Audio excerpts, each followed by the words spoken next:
Bom, doutores, bom dia, tudo beleza? Hoje a gente segue aqui com o nosso cronograma.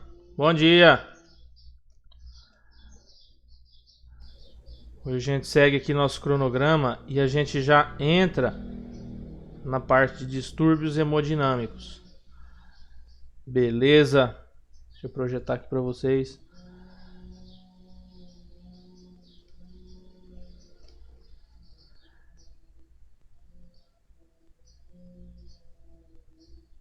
Dentro de distúrbios hemodinâmicos, nós encontraremos alguns tipos de alterações que a gente já viu bem semelhantes, bem similares em algumas alterações celulares, né? Lá daquele início, onde a gente falava de alteração a nível celular, de edemaciação. Tem algumas coisas aqui que são bem parecidas. Tá? Mas aqui a gente já começa a falar um nível tecidual, a um nível sistêmico. A gente começa a falar em uma dimensão maior dessas afetações, tá bom? Então, aqui dentro dos distúrbios hemodinâmicos, a gente vai trabalhar com edema, com hiperemia e congestão, com hemorragia, com a parte de hemostasia e trombose, né? Que entra uma patologia também muito importante, que é a coagulação intravascular disseminada, embolia, infarto e por último a gente fecha com choque, né? Então hoje a gente começa falando de edema. O edema, né, voltando lá naquele conceito, no próprio conceito celular, lá atrás, a gente cita aquela definição do aumento da pressão capilar ou da própria diminuição de pressão osmótica coloidal, né? Esse desequilíbrio de pressão, tanto aumento de pressão capilar ou diminuição de pressão osmótica, faz com que haja esse aumento, né? Resulte esse aumento de líquido no interstício. Ou também, quando a gente fala do próprio movimento da água, né? Se o movimento da água dentro dos tecidos ou das cavidades corporais excede aquela taxa de drenagem linfática, esse líquido acaba se tornando acumulado. Então a gente observa aqueles pacientes que realizam aqueles procedimentos de drenagem a fim de estarem, entre aspas, escoando esse excesso de líquido do corpo, né? Então nós temos ali, vamos lá, nós temos aqui pressão hidrostática, né? Temos pressão de líquido intersticial aumentada. Aqui a gente fala aqui bem na parte ali do ao ducto torácico, né? Na veia subclave esquerda. E nós temos ali a terminação arterial e a terminação nervosa, tendo esse desequilíbrio de pressões, aumento de pressão hidrostática, né? E pressão do líquido intersticial aumentada também. Então você tem alguns fatores que influenciam no trânsito desse líquido através da parede da rede capilar, né? Temos ali forças hidrostáticas e osmóticas geralmente equilibradas, né? Mantendo ali um equilíbrio de pressão, onde nós não temos uma perda ou ganho final de líquido através do leito capilar, mas quando eu tenho um aumento dessa pressão hidrostática ou diminuição da pressão osmótica, aqui eu já falo pressão osmótica plasmática para ser específico, eu começo a ter esse acúmulo de líquido extravascular. Porque o tecido linfático, ele remove bastante parte daquele excesso de volume, né, que está sobrando ali, aquele volume que está no espaço intersticial, certo? Mas, eventualmente, retornando à circulação através do duto torácico, Se a capacidade da drenagem for ultrapassada, você começa a ter líquido ali não sendo drenado. O sistema de drenagem não está dando conta de jogar todo esse fluido para fora. Então, por último, você tem a resultância ali a um edema, a esse inchaço, ocasionado por um aumento anormal de líquido intersticial dentro do tecido. Então, nós temos ali esse líquido, quando acumulado dentro de cavidades corporais. Isso vai depender a cavidade que ele tiver acumulado. Se for um exemplo, dentro de própria caixa torácica, eu cito hidrotórax, dentro do saco pericárdico, então eu tenho ali um hidropericárdio, né, esse acúmulo de líquido, ou o próprio hidroperitônio, certo? Acumulado ali, região abdominal, uma patologia que a gente observa esse acúmulo de líquido são patologias de acometimento hepático, muitas vezes, onde o paciente cursa com ascite, né? A ascite é aquele acúmulo de líquido, aquela famosa barriga d'água, né? E quando esse edema é generalizado, quando o paciente cursa com essa edemaciação, diga-se de passagem, da cabeça até no pé,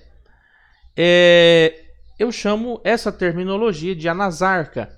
É aquele edema globalizado, aquele edema generalizado. Então, geralmente a gente vê esse edema generalizado naquele paciente que tem insuficiência cardíaca congestiva, e muitas vezes se observa aquele paciente que está igual o bonequinho da Michelin, né? Olho edemaciado, as bochechas edemaciadas, tudo, braço, perna, o paciente está todo inchado. Tá? Então esse inchaço em caráter geral, falando a nível no corpo inteiro, a nível global, o livro nos fala, eu chamo de anasarca. Vamos lá, categorias fisiopatológicas do edema. Para a gente entender o que acarreta dentro do aumento da pressão hidrostática, eu posso ter um retorno venoso deficiente. O retorno venoso não está sendo efetivo. No exemplo que a gente citou agora, da insuficiência cardíaca congestiva, da pericardite constritiva. Como assim constritiva? Não está deixando o coração trabalhar como bomba. O coração não consegue expandir da forma correta. A própria ascite, né, que a gente citou, enfermidades hepáticas, no caso da cirrose. E também uma obstrução venosa ou a compressão venosa. Aqui a gente já cita aqueles fenômenos trombóticos, né? A trombose, a própria pressão externa, algum tipo de tumoração que comprime aquela vasculatura local, que comprime aquela veia, inatividade da extremidade inferior com dependência prolongada. Aqui a gente já cita aquela hipomobilidade, né? Aquele paciente que não consegue movimentar a perna, seja por uma fratura, seja por uma cirurgia, mesma coisa também. Ou dilatação arteriolar devido ao aumento da pressão hidrostática. Causa esse aumento de pressão hidrostática, o próprio calor, né, dentro dessa dilatação arteriolar, a desregulação neuromoral, que a gente já começa a falar de alguns fatores, que a gente vai aprofundar esses fatores um pouco lá para frente.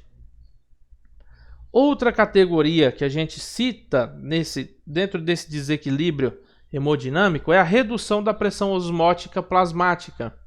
O exemplo da hipoproteinemia, né? Aqui a gente fala de enfermidades perdedoras de proteína, síndrome nefrótica, o rim começa a jogar muita proteína para fora.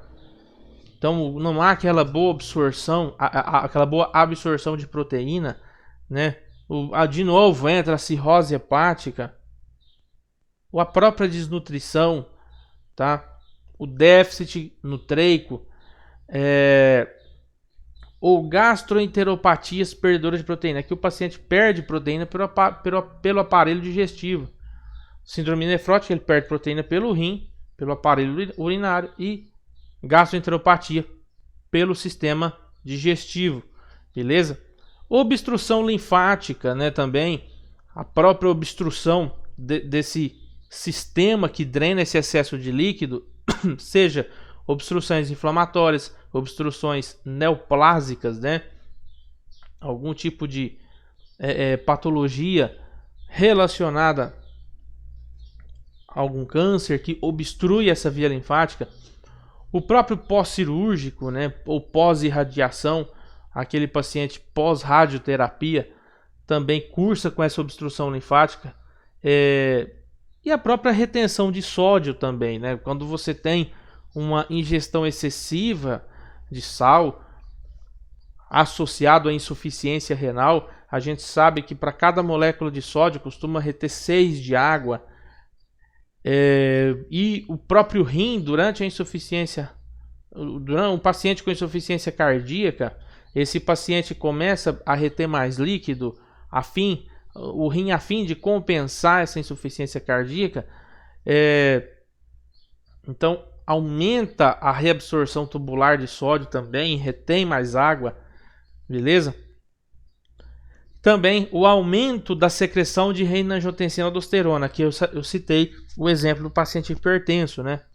Você tem um círculo vicioso, onde o paciente começa a reter mais água, reter mais sal, a fim de melhorar a pré-carga lá em cima, lá na bomba, né? Porque o rim começa a entender que, insuficiência cardíaca, né? Não está chegando sangue direito aqui no rim porque o paciente não tem volume. Ele entende que o paciente está com pouco sangue, está com pouco volume, e ele começa a reter. Tá? O mecanismo trabalha para que retenha-se mais sal e, consequentemente, mais água. E as próprias inflamações, né? Seja inflamação aguda, inflamação crônica, o próprio processo da angiogênese dentro do processo inflamatório, que a gente já viu lá atrás, né? E falando do aumento da pressão hidrostática, especificamente, né? Você tem um aumento local na pressão hidrostática que resulta uma drenagem focal deficiente. Então, aquele local ali que foi afetado devido a esse equilíbrio de pressão, a drenagem venosa vai ser deficiente por isso que vai edemaciar aquele local, vai ficar inchado aquele local, né? Então, no caso, a gente cita a trombose, né, nas extremidades inferiores, causa um edema na perna afetada. Então, a perna que houve essa drenagem venosa prejudicada vai resultar com um edema, beleza? Por outro lado, o aumento generalizado da pressão venosa resulta em edema sistêmico. Aqui foi como a gente citou, um aumento generalizado da pressão venosa resulta em edema sistêmico. Aqui aquela anasarca, aquele paciente inchado na insuficiência cardíaca, quando o paciente tem um comprometimento ventricular direito, certo? Então você tem um excesso de sangue, uma sobrecarga na circulação venosa, né? A circulação venosa fica com um maior volume que na circulação arterial, então você tem um aumento da pressão dentro da circulação venosa, consequentemente você tem esse desequilíbrio de pressões e a edemaciação generalizada. A redução da pressão osmótica plasmática, né? Geralmente isso daí ocorre quando eu tenho quando eu tenho uma má sintetização de albumina, tá? Então eu tenho uma má sintetização de albumina ou perda de albumina. Isso eu falo lá na síndrome nefrótica, né, que perde proteína pra caramba. Então você tem esse paciente cursando com esse inchaço geral, essa edemaciação. Outro exemplo de enfermidade que a gente citou lá atrás, que cursa com essa má sintetização de albumina, são as enfermidades hepáticas, o exemplo a cirrose. A própria desnutrição proteica também. Você ingere pouca proteína. Tá bom? Então, acaba-se que reduz essa pressão osmótica plasmática. Vamos lá. Em cada caso, a redução da pressão osmótica plasmática leva a um ganho no movimento do líquido para o tecido intersticial e subsequente contração, com subsequente contração do volume plasmático. Então, essa redução da pressão aumenta essa movimentação do líquido para fora, né? Para fora da rede, para fora do capilar, para fora do sistema. Então vai tudo para o tecido intersticial, vai tudo para o interstício. A redução do volume intravascular leva à diminuição da perfusão renal, diminui a perfusão renal e desencadeia um aumento de renina, angiotensina e aldosterona. Mas o sal e a água retidos não podem corrigir o déficit do volume devido à persistência no defeito primário e baixa das proteínas séricas. Foi aquele negócio. O rim começa a entender o quê? Opa, hipoperfusão renal, né? Opa, tá chegando pouco sangue para mim, tá chegando pouco sangue oxigenado. Tá chegando por quê? O rim começa a entender que ou o paciente não está bebendo água, ele tá sem volume, ou que teve uma hemorragia muito grande, perdeu muito volume, né? Então ele faz o quê? Vamos ativar o sistema renina-angiotensina-aldosterona para reter mais sal e água para fazer volume no corpo. Mas o problema não está ali, o problema está lá na bomba, lá em cima, certo? Tá lá no ventrículo direito, lá que está segurando muito sangue na circulação venosa. A própria retenção de sódio e água, né, é a causa primária de edema, na maioria das vezes. O aumento dessa retenção de sal associado obrigatoriamente à água. Reteve sal, vai reter água, tá bom? Provoca tanto aumento de pressão hidrostática, porque expande o volume intravascular, porque reteve água, e diminui a pressão osmótica. Por que diminui? Porque tem mais água dentro da circulação, então há uma diluição. Beleza? A retenção de sal ocorre sempre que a função renal está comprometida, como nas desordens primárias do rim e nas desordens que diminuem a perfusão renal. Então, desordens que diminuem a perfusão renal, a própria insuficiência cardíaca, tá? Ou desordens primárias no rim, algum tipo de patologia renal que cursa com essa má excreção renal. O rim está diminuindo a sua função fisiológica ali. Uma das mais importantes causas de hipoperfusão renal é a insuficiência cardíaca congestiva e a própria hipoproteinemia resulta na ativação do eixo renina-angiotensina-aldosterona, tá? Então nós temos essa hipoperfusão renal sendo provocada e ativando o sistema para reter mais sódio e água, ou a própria enfermidade no próprio rim. No início da insuficiência cardíaca, essa resposta tende a ser benéfica, como a retenção de sódio e água e outras adaptações, incluindo o aumento do tônus vascular, aumenta a pressão arterial, e os níveis elevados de ADH, de hormônio antidiurético, melhora a melhora do débito cardíaco e restabelecimento da pressão da perfusão renal normal. O que acontece aqui com esse ADH? Quanto menos água você ingere via oral, mais hormônio antidiurético é liberado. Porque o corpo está... Estou falando mais a grosso modo. O corpo está entendendo o quê? O camarada não está bebendo água porque não tem. Então, a gente tem que fazer o quê? A água que está aqui dentro, a gente tem que segurar. E o pouco de água que ele ingerir, a gente tem que reter, porque não está tendo água. É um próprio mecanismo de sobrevivência, de adaptação para o corpo sobreviver. Então, quanto menos água você toma, mais inchado você fica, porque você aumenta a produção de hormônio antidiurético. Quando você toma lá seus 3 litros de água diário, né, seus 3 litros de água por dia,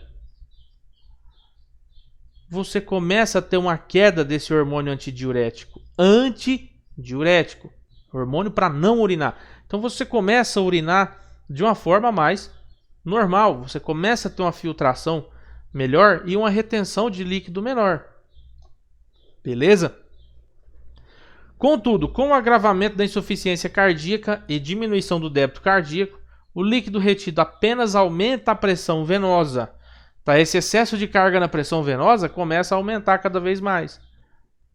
Então, cada vez mais começa a reter mais líquido, o rim está hipoperfundido do mesmo jeito, porque não aumentou a circulação arterial, aumentou só a circulação venosa, não está chegando sangue oxigenado no rim do mesmo jeito. Então, nós temos aqui, ó, o mecanismo da insuficiência cardíaca, né? Pode causar o hipofluxo renal, chegou pouco sangue no rim. O rim falou, opa, tá faltando sangue aí, tá faltando volume. Vamos ativar o sistema renina-angiotensina, certo? Renina-angiotensina-aldosterona, para reter sódio e água. Reteve sódio e água, opa, aumentou o volume de sangue. Aumentou. Só que o paciente cursou com edema, o paciente está inchado. Só que esse volume sanguíneo que aumentou, esse aumento de carga, foi para a circulação venosa. Não foi para a circulação arterial como deveria ir. A própria insuficiência cardíaca gera um aumento de pressão hidrostática da rede capilar também, e isso também propicia para uma edemaciação geral. Então você observa que é um ciclo, aumentou o volume sanguíneo, aumentou o edema, só que o volume sanguíneo que foi aumentado foi na rede venosa, foi no sistema venoso. Então o rim está hipoperfundido do mesmo jeito. E a outra situação, né, é a própria desnutrição ou diminuição da síntese hepática, aquela doença no fígado, a cirrose, e a própria síndrome nefrótica, né, que é a doença renal perdedora de proteína.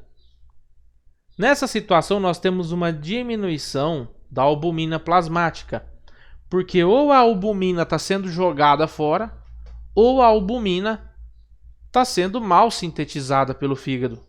Então nós temos uma redução da pressão osmótica plasmática, porque essa albumina não está sendo metabolizada ali.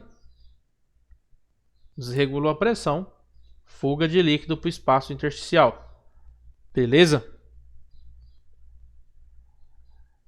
A obstrução linfática, né? A própria obstrução linfática também cursa com edemaciação. Uma drenagem linfática deficiente resulta no linfedema que é localizado.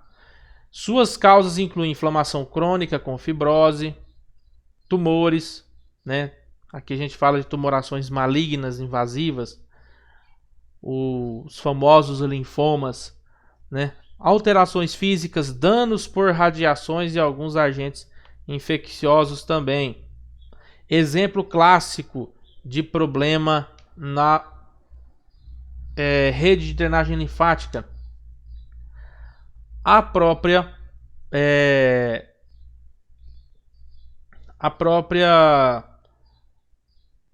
elefantíase, né? Infecções parasitárias por filaríase. A elefantíase causa uma fibrose linfática na região inguinal e na região dos linfonodos. Ou seja, vai edemaciar membro inferior. O lado que foi afetado vai edemaciar. Tá bom? Então é aquele inchaço violento que você vê em um membro inferior só, ou nos dois membros inferiores. Certo? Morfologia, né? O edema é facilmente reconhecido macroscopicamente. Você olha, o membro está inchado, né? Microscopicamente, ele apresenta-se como o clareamento e separação da matriz extracelular e um discreto aumento celular. Porque aqui a gente está falando de edemaciação a nível tecidual e não a nível celular especificamente. A célula está inchada. Aqui o desequilíbrio é na rede, né? Ainda que qualquer órgão ou tecido possa estar envolvido, o edema é mais comumente observado nos tecidos subcutâneos, pulmões e cérebro. Então são os tecidos que são mais acometidos, tá?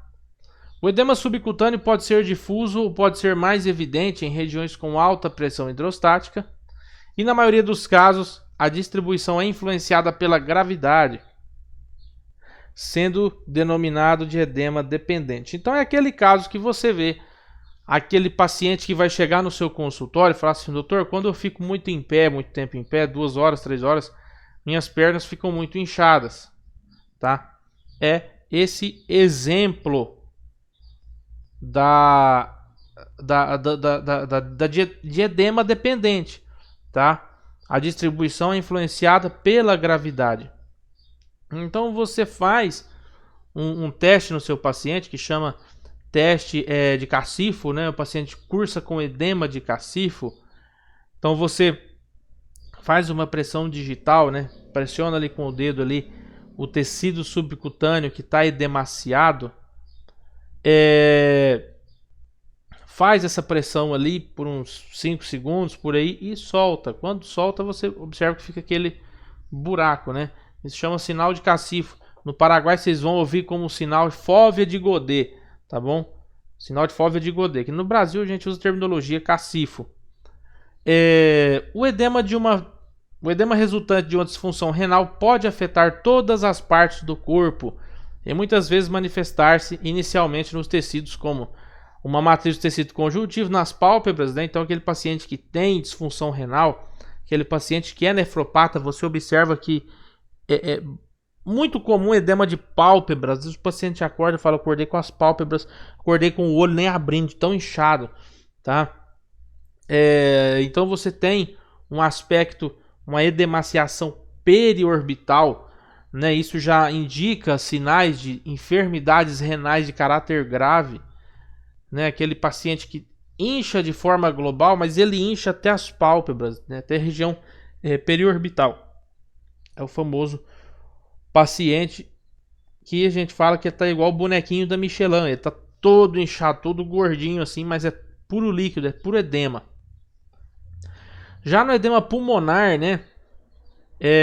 Os pulmões eles apresentam 2 a 3 vezes do seu peso normal e o seccionamento revela um líquido espumoso, tingido de sangue, representando mistura de ar, edema e glóbulos vermelhos extravasados. Isso aqui a gente consegue observar muitas vezes naqueles pacientes com edema agudo de pulmão, no próprio paciente cardiopata, tá? O próprio cardiopata ele pode cursar com edema agudo de pulmão. Então você consegue observar, né, toda essa infiltração edematosa pelo pulmão. Você observa que o pulmão está mais expandido, o pulmão está mais tá mais inchado, né? Tá em uma leve horizontalização de arcos costais no exame radiológico do paciente, tá? E é um paciente que é uma emergência hipertensiva. Emergência hipertensiva, entre aspas, né? O paciente já é um paciente hipertenso. Ele muitas vezes essa patologia piora quando o paciente se deita, né? O paciente então deita para dormir. E isso daí, muitas vezes, o paciente acorda com falta de ar, ele senta, dá uma melhorada, às vezes ele tosse, sai aquela espuma com rajos de sangue, né? E é um paciente que, se você não desencharcar esse pulmão dele rápido, esse paciente vai a óbito, porque esse paciente começa a cursar com uma má hematose, até esse paciente entrar em parada respiratória, insuficiência respiratória aguda grave, né, devido a essa obstrução por essa edemaciação, tá bom? Então é um paciente que é uma emergência, né, cardiovascular, é uma emergência. Então esse paciente é um paciente que tem que enxugar esse pulmão desse paciente aí de forma mais rápida, né? Então a gente observa separações da matriz extracelular, igual a gente viu ali atrás, né? Já a parte do edema cerebral, a gente falou, outro tecido que mais sofre essa edemaciação é o próprio cérebro, né? Esse edema pode ser tanto focal quanto generalizado, pode ser por um processo patológico ou por uma lesão. Como assim por uma lesão? Um acidente veicular. Acidente veicular, o paciente bate a cabeça ali, né? Ou o paciente sofre aquele mecanismo de aceleração e desaceleração, né? Dentro da cinemática do trauma, a gente vê lesões por desaceleração, o cérebro acaba sofrendo também lesões por desaceleração, onde há uma desaceleração brusca, quando o próprio paciente pode bater a cabeça no chão, mesmo tanto de capacete, e o cérebro se choca contra a parede interna do crânio, e ali esse processo de duas uma, ou vai fazer o paciente sangrar por dentro da cabeça, né? Vai ter sangramentos, podem ser de origem focal ou difusa, subdural, extradural, intraparenquimatosa, né? Intracerebral, e também o próprio processo do inchaço por causa da lesão, tá? Por causa do trauma. Quando eu falo de edema cerebral generalizado, eu falo de um inchaço, de uma expansividade excessiva, né? Você tem aqueles sulcos todos estreitados, os giros distendidos, então você começa a ter sinais de compressão contra contra a parede do crânio, você vai ter um borramento dos sulcos, ó, tá? Os sulcos estão todos apagados, beleza?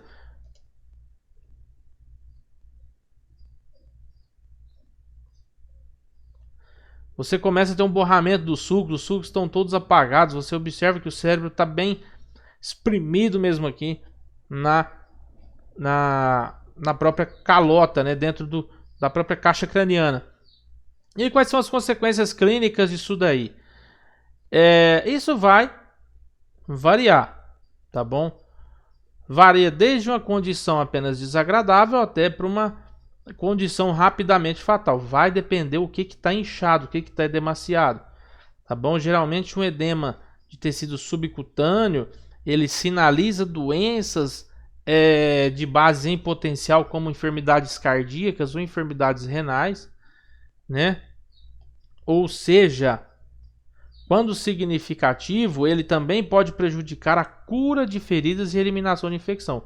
Então, esse paciente que é muito inchado, esse paciente edemaciado, tem uma lentificação a mais no processo de cicatrização de algumas feridas, tá? O edema pulmonar é um problema clínico comum, frequentemente observado na insuficiência cardíaca ventricular esquerda, podendo ocorrer também na insuficiência renal, na síndrome da angústia respiratória aguda e na inflamação ou infecção pulmonar. A gente vê pacientes que cursam com edema pulmonar também, esses pacientes que passam por quadros de pneumonia, tá? Por síndrome síndrome respiratória aguda grave, tá bom? Ou síndrome da angústia respiratória aguda. E o edema nos espaços alveolares não somente causa o acúmulo de líquido no septo alveolar, em torno dos capilares, impede a difusão do oxigênio, mas também cria um ambiente favorável à infecção bacteriana. Então é comum a gente ver esses pacientes que tendem a estar edemaciados, esses pacientes que cursam direto com esse edema pulmonar aí, pacientes que aparecem e vira e mexe com quadros de pneumonia, tá bom? O edema cerebral já apresenta risco de morte, né? Se grave, a substância cerebral pode se herniar através do forame magno. Como assim herniar? Começa a sair conteúdo mesmo, tá? Pelo forame magno. Então, a clínica grave, já que a gente vê muito associada ao trauma, né? Então, isso aqui você já começa a ter lesões de centros bulbares, você já começa a ter compressões significativas, desvio de eixo cerebral, tá? Então já é uma clínica onde o paciente caminha para um mau prognóstico, tá bom? Beleza, doutores? Alguma dúvida até aqui? Doutor, tirou uma dúvida aqui para mim. Um paciente, quando ele sofre um traumatismo craniano, por que assim, alguns acontece quando sai do hospital, eles ficam, tipo assim, perturbados, com medo, falando coisa com coisa? Quando a gente fala do paciente vítima de acidente de trânsito, Você trabalha com duas situações. O trauma em si, lesão física, e o trauma psicológico. Quando acontece esse acidente, essas situações, o paciente tem uma alta descarga de adrenalina. O paciente tem essa aceleração emocional, essa aceleração metabólica. Então, costuma-se dizer, algumas bibliografias neurológicas, que o paciente às vezes cursa com alguns transtornos sinápticos pós-eventos traumáticos. Tá? Isso daí tende a melhorar com o tempo. Vai depender do que lesionou no cérebro dele. Sim. Se houve lesão, o que aconteceu. Tá? Uhum. Sim, sim. Não, eu perguntei isso porque o meu primo caiu um pinheiro na cabeça dele, aquele pau de pinheiro, e ele ficou uns 20 dias internado na UTI e deu traumatismo craniano, né? E aí a família veio perguntar para mim, né, o porquê. Eu falei, não, eu vou informar direito, depois eu passo para vocês. Porque o médico dele não passou nenhum medicamento para ele, nada. Porque pelo estado dele, o médico falou que ele não era para ter sobrevivido, né? Porque a pancada, ele até perdeu a audição e um pouco da visão. Vixe. Uhum, foi muito sério. Aí, então, assim, aí com 20 dias ele saiu da UTI, ficou uma semana na enfermaria e depois mandaram para casa. Ah, não, então você já vê que houve lesão cerebral grave. Uhum. Aí eu falei, aí o médico lá de Uberlândia falou assim, não, pode ir para casa, e não deram nenhum medicamento. E agora sim, ele não quer ficar sozinho, não, morre de medo de ficar sozinho. Normal, tá? Uhum. Normal nesse episódio. Geralmente as medicações você passa quando o paciente fica com sequelas, né? Tipo, que tipo de sequela, por exemplo? O paciente sai de lá com convulsões tônico-clônicas. Uhum. Tem paciente que depois dessa recuperação cursa com crises recorrentes de convulsão. Aí esse paciente tem que viver com medicação anticonvulsiva, né? Ou o paciente começa a apresentar neuralgias difusas. Então o paciente já vai embora com um antineurálgico, né? Um exemplo, vai embora com pregabalina. Vai depender da lesão e vai depender das sequelas que ficaram, né? Se não houve sequela motora, não houve... Foi só sequela sensorial, né? A nível sensorial. Alterou audição e visão, você falou, né? Sim, aham. Só o tempo para melhorar, tá? Isso daí já... Como que fala? Já é parte de evento já pós o trauma, né? Então já entra no período de convalescência, na fase de convalescência, de recuperação dele. Aham. O cérebro, tá bom. o cérebro é o órgão mais chato da gente prever algum tipo de lesão e sequela. Uhum. Porque assim, eu vi o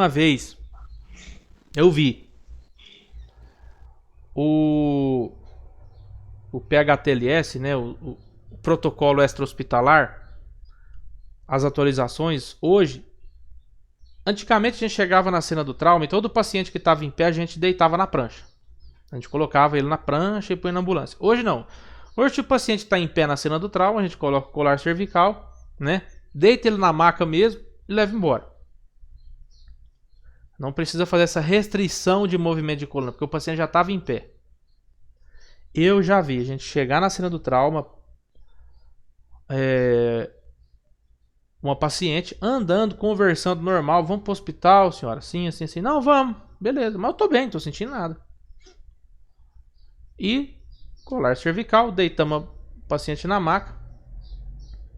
No meio do caminho a mulher me dá uma parada cardiorrespiratória. Do nada. Parou. Conseguimos reanimar, chegou no hospital, foi pra tomografia. A mulher tava normal. Um sangramento desse tamanho. Do tamanho de uma laranja, mais ou menos assim, aquele hematoma subdural. Então, assim, o cérebro é muito complicado, ainda mais quando fala-se de trauma. Aconteceu com um amigo nosso que estudava com a gente também, ele se acidentou. Ele bateu numa moto sem capacete. Teve fratura de base de crânio. Nós chegamos para atender ele tinha otorragia bilateral. Ele fraturou a base do crânio. E ele começou com sinais de herniação cerebral. Então foi entubado. Foi passado manitol, diurético hiperosmolar para diminuir esse inchaço cerebral. Enfim, ninguém falava que escapava. Ele falou: esse aí não aguenta, não aguenta. Hoje, se brincar, a cabeça dele é melhor do que a nossa. Então, o cérebro é meio esquisito. Beleza, pessoal? Beleza, doutor. Muito obrigada. As ordens.